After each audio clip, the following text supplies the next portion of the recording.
அன்பர்களுக்கு வணக்கம். நிறைய சின்ன சின்ன கதைகள் குழந்தைகளுக்காகவும் சிறுவர்களுக்காகவும் பகிர்ந்துக்கிறதுக்காக நிறைய சிறுகதைகளை சொல்லலாம் அப்படின்னு எண்ணியிருக்கேன். ஸோ இந்த கதைகள் அதிகபட்சமாக 3 அல்லது 4, 5 நிமிடங்களுக்குள்ளாகவே முடிஞ்சு போகக்கூடிய ரொம்ப சின்ன கதைகள், ஆனால் நிறைய அர்த்தங்களை உள்ளடக்கி இருக்கக்கூடிய கதைகளாக இருக்கும். ஸோ ஒரு கதையினுடைய முடிவில் தான் இந்த கதை யாருடையது அப்படின்றத நான் வெளிப்படுத்துவேன். ஸோ வாங்க கதைக்குள்ளே போகலாம். நான் உங்கள் சிறகன். இது உங்களுடைய லிட்டரரி ஹவுல் சேனல். ஸோ இன்றைக்கி ஒரு ராஜாவுடைய கதையை தான் நான் உங்கள் இடத்துல சொல்ல போகிறேன். ஒரு அரசர் நோய்வாய்ப்படுறாரு. அந்த நோயை யாராலையும் குணப்படுத்தவே முடியல. நிறைய மருத்துவர்கள் பார்த்து என்னென்னவோ வைத்தியம்லாம் பார்க்குறாங்க. அந்த நோயை குணப்படுத்தவே முடியல. என்ன பண்ணுறதுன்னே புரியாமல் விதிப்பிழுங்கி இருக்கிறாங்க அந்த அரசரும் அந்த நாட்டில் இருக்கக்கூடிய தன்னுடைய மந்திரிகள் எல்லாருமே. அப்போது அரசர் ரொம்ப யோசித்து ஒரு முடிவை எடுக்கிறார். யார் தன்னுடைய நோயை குணப்படுத்துகிறாங்களோ அவருக்கு என்னுடைய ராஜ்யத்தில் பாதி மடங்கு நான் பாதி ராஜ்யத்தை அவங்களுக்கு கொடுத்துட்றேன் அப்படின்னு சொல்கிறார். அப்போது இந்த செய்தி அந்த ஊர் முழுக்க பரப்பப்படுது. அமைச்சர்கள் எல்லாரும் ஒன்று கூடி நிறைய விஷயங்கள் ஆலோசனை பண்ணுறாங்க.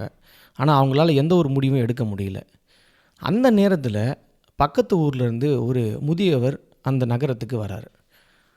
சரி, அவரிடத்துல கேட்போம் அப்படின்னு அவரிடத்துல ஒரு ஆலோசனை கேட்குறாங்க. அவர் என்ன சொல்கிறாரு, இந்த உலகத்திலேயே மிக மகிழ்ச்சியான ஒரு மனிதரிடத்துலேருந்து ஒரு சட்டையை வாங்கிட்டு ராஜாவுக்கு அது அணிவிங்க.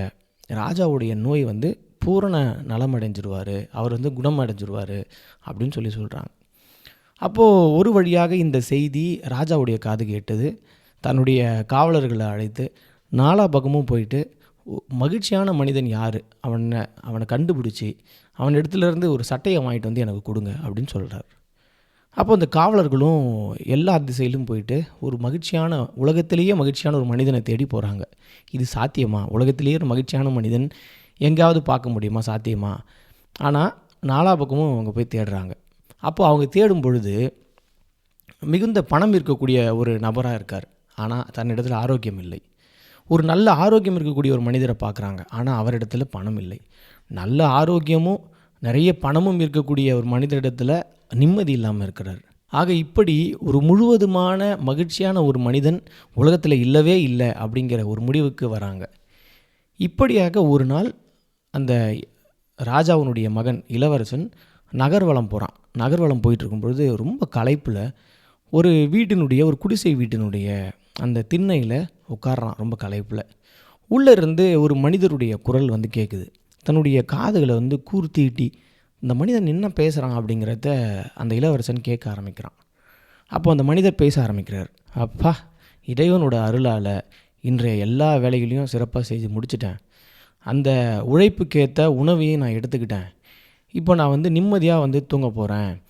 என் மனசில் எந்த விதமான ஒரு கவலையுமே எதுவுமே இல்லாமல் ரொம்ப மகிழ்ச்சியான முறையில் நான் தூங்கிறதுக்காக போகிறேன் அப்படின்ற அந்த செய்தி இளவரசனுடைய காதுக்கு விழுது. அப்போது நாம் தேடக்கூடிய ஒரு மகிழ்ச்சியான மனிதன் இந்த வீட்டில் தான் இருக்கிறான் அப்படின்னு சொல்லி அருகில் இருந்த காவலர்களை எல்லோரும் இங்கே வாங்க, அந்த வீட்டில் இருக்கக்கூடிய நபர்கிட்ட போயிட்டு உனக்கு உன்னுடைய சட்டையை நீ கழட்டி கொடு, இந்த ராஜ்யமே உனக்கு பாதி அளவுக்கு உனக்கு கொடுக்கப்படும் அப்படின்னு சொல்லி அவன் இடத்துல சட்டையை வாங்கிட்டு வாங்க அப்படின்னு அந்த இளவரசன் சொல்லி அனுப்புகிறான். அப்போது அந்த வீட்டு கதவை திறந்து உள்ளே போனவங்களுக்கு ஒரு ஷாக் ஆகிட்டு உங்களுடைய சட்டையை எங்கள் ராஜாவுக்கு வேணும் கொடுங்க அப்படின்னு சொல்லி கேட்குறாங்க இந்த காவலர்கள். அதுக்கு அந்த ஏழை மனிதர், ஐயா, நானும் ஒரு பரம ஏழை, என்னிடத்தில் அணிவதற்கு ஒரு சட்டை கூட இல்லை அப்படின்னு சொன்னார் அந்த மகிழ்ச்சியான மனிதர்.